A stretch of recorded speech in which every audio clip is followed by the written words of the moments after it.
اعوذ باللہ من الشیطان الرجیم بسم اللہ الرحمن الرحیم۔ السلام علیکم ورحمۃ اللہ وبرکاتہ۔ تمام دیکھنے اور سننے والوں کو حقیقت نامہ کی ٹیم کی طرف سے خوش آمدید۔ دوستوں، آپ کو اور آپ کے اہل خانہ کو اور تمام امت مسلمہ کو حقیقت نامہ کی ٹیم کی طرف سے رمضان بہت بہت مبارک۔ دوستوں، جیسا کہ اس سے پہلے والی ویڈیو میں تذکرہ ہو چکا ہے کہ بنی اسرائیل میں سنت الہیہ یہ تھی کہ جب کوئی بادشاہ ان میں زمام اقتدار سنبھالتا تو اللہ تعالیٰ اس کی رہنمائی کے لیے ایک نبی مبعوث فرما دیتا جو اس کی رہنمائی کرتا اور اسے تورات کے احکامات بتاتا۔ وقت نصر کی بیت المقدس کی تباہی سے قبل بنی اسرائیل میں بہت سے گناہ اور بدعمالیاں جنم لے چکی تھی۔ ان کے بادشاہ کا نام یکونیہ بن یویاقیم تھا۔ اللہ رب العزت نے اس بادشاہ کی طرف حضرت ارمیہ علیہ السلام کو بھیجا۔ انہوں نے بنی اسرائیل کو اللہ رب العزت کی طرف بلایا، گناہوں سے کنارہ کش ہو جانے کا حکم دیا، انہیں وہ نعمت خداوندی یاد دلائی جو اس نے ان کے دشمن سقریب کو ہلاک کیا تھا، مگر بنی اسرائیل نے آپ کی بات کو درخواہ اعتنا نہ سمجھا۔ آپ کے والد صاحب کا نام حلقیہ ہے، باقی نفس کے بارے میں تاریخ خاموش ہے۔ ایک قول کے مطابق خضر علیہ السلام آپ ہی ہیں۔ یہ حضرت ضحاک کا قول ہے جو انہوں نے حضرت عبداللہ بن عباس رضی اللہ عنہما سے روایت کیا ہے، مگر یہ قول صحیح نہیں ہے۔ آپ لاوی بن یعقوب کی اولاد میں سے ہیں۔ ابن عساکر لکھتے ہیں کہ ابو العباس شامی سے روایت ہے کہ اللہ رب العزت نے حضرت ارمیہ بن حلقیہ علیہ السلام سے فرمایا، میں نے تمہیں تخلیق سے قبل ہی چن لیا تھا، رحم میں تمہاری تصویر کشی سے تمہیں پاک کر دیا تھا، شکم مادر سے نکالنے سے قبل تمہیں پاکیزہ بنا دیا تھا، پختگی کی عمر کو پہنچنے سے قبل تمہارے سر پر تاج نبوت سجا دیا تھا، امر عظیم کے لیے تمہارا انتخاب کیا تھا۔ حضرت ارمیہ علیہ السلام نے عرض کی، پروردگار میں کمزور و نزار ہوں، مگر یہ کہ تو مجھے تقویت بخشے، عاجز ہوں اگر تو مجھے اپنا پیغام نہ دے، مجھ سے لغزش ہو جائے گی اگر تو نے میری صراط مستقیم کی طرف رہنمائی نہ کی، میں شکست خوردہ ہوں اگر تو نے میری مدد نہ کی، مجھے ذلت ملے گی اگر تو نے مجھے عزت سے نہ نوازا۔ اللہ رب العزت نے فرمایا، ارمیہ تم نہیں جانتے کہ حکم میرا ہی حکم ہے، امور میرے حکم سے رونما ہوتے ہیں، امر و خلق میں میرے دست تصرف میں ہے، قلوب اور زبانیں میرے ہاتھ میں ہیں، میں انہیں جیسے چاہتا ہوں پھیر دیتا ہوں، مجھے عزت و عزت کی عظمت کی قسم میرے علاوہ کوئی نہیں جانتا کہ کل کیا ہوگا۔ تم ناتوانی سے خدشہ کیوں کرتے ہو جبکہ تم میرے ساتھ ہو؟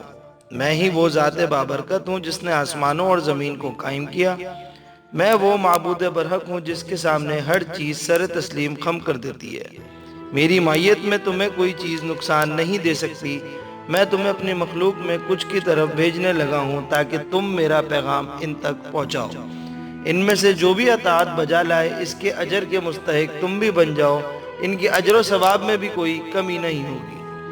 اپنی قوم کی طرف جاؤ اور انہیں یوں کہو، اللہ تعالیٰ نے تمہارے آباء و اجداد کو کاموں کو یاد کیا ہے اور تمہیں ان نیک کاموں کی وجہ سے باقی رکھا۔ اے انبیاء کی اولاد، بتاؤ تمہارے آباء و اجداد نے اطاعت کا کیا صلہ پایا، تمہاری نافرمانی کا صلہ کیا رہا؟ کیا تم نے کسی ایسے شخص کو دیکھا ہے جس نے میری نافرمانی کی ہو پھر بھی سعادت مندی پائی ہو؟ کیا تمہارے علم میں کوئی ہے جس نے میری اطاعت کی ہو پھر بھی بدبختی اس کا مقدر بن گئی ہو؟ چوپائے بھی جب اپنے بہتر گھر کی یاد کرتے ہیں تو ان کی طرف مائل ہو جاتے ہیں۔ اس قوم نے وہ راہ چھوڑ دی ہے جس پر چل کر ان کے آباء و اجداد نے عزت پائی تھی، یہ عزت تو چاہتے ہیں مگر کسی اور راستے سے۔ ان کے راہبوں اور علماء نے میرے بندوں کو غلام بنا رکھا ہے، وہ مجھے چھوڑ کر ان کی پوجا کرتے ہیں، وہ ان کے مابین میری کتاب کے علاوہ فیصلہ کرتے ہیں، بندوں کو میرے حکم سے آگاہ نہیں کرتے، انہوں نے انہیں مجھ سے مایوس کر رکھا ہے، انہوں نے مخلوق کو میرے بارے میں دھوکے میں ڈال رکھا ہے، وہ میری نعمت پر اتراتے ہیں، وہ میری کتاب کو تبدیل کرتے ہیں، میرے عہد کو فراموش کر دیتے ہیں، میرا حکم ضائع کر دیتے ہیں، میرے بندوں سے اپنی اطاعت کا تقاضا کرتے ہیں حالانکہ انہیں صرف میری اطاعت کا حکم تھا۔ یہ لوگ اپنے علماء کے پیچھے چل کر میری نافرمانی کی راہ پر چل دیے ہیں۔ حضرت وہب بن منبع فرماتے ہیں جب ان لوگوں میں گناہ اور شرارت پھیل گئی تو حضرت ارمیہ علیہ السلام کو حکم ہوا کہ ان لوگوں کے سامنے کھڑے ہو کر انہیں بتاؤ کہ تمہارے پہلو میں دل تو ہیں لیکن سمجھتے کچھ نہیں، آنکھیں دیکھتی کچھ نہیں، کان تو ہیں لیکن سننے سے قاصر ہیں۔ مجھے ان کے آباء و اجداد کی نیکیاں یاد کر کے ان پر رحم آ گیا ہے۔ ان سے پوچھئے کہ میری اطاعت کا نتیجہ کیسا ہے؟ کیا میری نافرمانی کر کے کوئی سعادت مند ہوا ہے؟ کیا کوئی میری اطاعت کر کے بدبخت بنا ہے؟ چوپائے بھی اپنے وطن کو یاد کرتے ہیں اور ان کی طرف کھینچے چلے جاتے ہیں، مگر اس قوم نے وہ راہ چھوڑ دی ہے جس پر چل کر ان کے آباؤں نے عزت حاصل کی تھی۔ انہوں نے اس راہ سے ہٹ کر عزت حاصل کرنے کی کوشش شروع کر رکھی ہے۔ علماء ہیں تو وہ میرے حق کا انکار کرتے ہیں، کرہ ہیں تو غیر کی عبادت کرتے ہیں، فقراء ہیں تو علم سے فائدہ حاصل نہیں کرتے۔ ان بادشاہوں نے میری اور میرے رسولوں کی تکذیب کی روش اختیار کر لی ہے۔ ان کے دلوں میں مکر و فریب ہے، ان کی زبان پر جھوٹ کی کہانیاں ہیں۔ مجھے اپنی عزت و جلال کی قسم، میں ان پر ایسے لشکر مسلط کر دوں گا جن کی یہ زبان نہیں سمجھیں گے، نہ ان کے چہروں کو پہچانیں گے، نہ ہی وہ ان کی آہوزاری پر رحم کریں گے۔ میں ان کی طرف ایک جابر اور ظالم بادشاہ بھیجوں گا جس کے جلوں میں گھٹاؤں کی طرح لشکر ہوں گے، وہ وسیع دروں کی طرح سپاہ ہوگی۔ ان کے جھنڈوں کو دیکھ کر یوں محسوس ہوگا کہ شاہین اڑ رہے ہیں۔ ان کے شاہ سواروں عاقبوں کی طرح پلٹ پلٹ کر حملہ کرنے والے ہوں گے۔ وہ جب کسی آبادی میں قدم رکھیں گے اسے برباد کر دیں گے اور اسے ویرانہ بنا کر دم لیں گے۔ افسوس ایلیا اور اس کے باسیوں کے لیے، وہ کیسی ذلت سے قتل ہوئے، دشمن کیسے ان پر مسلط ہوا۔ خوشیوں کا شور و غوغا چیخوں اور آہوں میں بدل گیا۔ گھوڑوں کی ہنہناہٹ کی جگہ بھیڑیے گرانے لگے، بلند و بالا مکانات کی جگہ درندوں کی کھچاریں آباد ہو گئی۔ جہاں سورج کی روشنی سے زمین روشنی رہتی تھی وہاں گرد و غبار کے بگولے اٹھنے لگے۔ عزت کی جگہ ذلت نے لے لی، نعمت و دولت کی جگہ ذلت اور غلامی آ گئی۔ ان کی عورتوں نے خوشبو کی جگہ اپنے سروں میں مٹی ڈال لی، ریشم و دیباج پر قدم رکھنے والیاں کانٹوں پر چلنے لگی۔ یاد رکھو، ان لوگوں کے جسموں کو بھی زمین کا کھانا بنا دوں گا، ان کی ہڈیوں کو سورج کی روشنی سے پگھلا دوں گا۔ میں انہیں طرح طرح کے عذابوں میں مبتلا کر دوں گا۔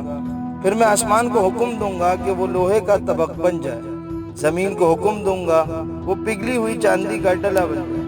نہ بارش ہو بھی تو کچھ نہ اگ سکے، اگر کچھ کہیں اگ بھی آئے تو چوپاؤں پر میری رحمت کی وجہ سے پھر کھیتی کے موسم میں سب کچھ راکھ کر ڈالوں گا، کٹائی کے وقت کے لیے کچھ نہیں چھوڑوں گا۔ اگر وہ کھیتوں میں کچھ بوئیں گے تو آفات مسلط کر دوں گا، اگر کوئی چیز ذبح کی جائے گی تو اس سے برکت اٹھا لوں گا۔ وہ مجھ سے دعا کریں گے مگر میں انہیں جواب نہ دوں گا، وہ مجھ سے مانگیں گے مگر میں عطا نہیں کروں گا، وہ چلائیں گے مگر میں ان پر رحم نہیں کروں گا، اگر وہ آوزاری کریں گے تو ان کی طرف سے اعراض برتوں گا۔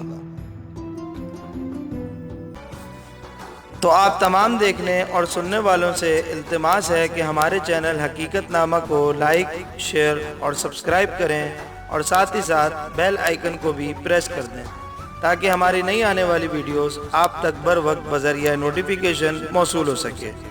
اور اگر ہماری یہ ویڈیو آپ کو اچھی لگی تو کمنٹ باکس میں ہمیں اپنی رائے سے آگاہ ضرور کریں۔ اللہ ہم سب کو اپنی حفظ و امان میں رکھے، آمین۔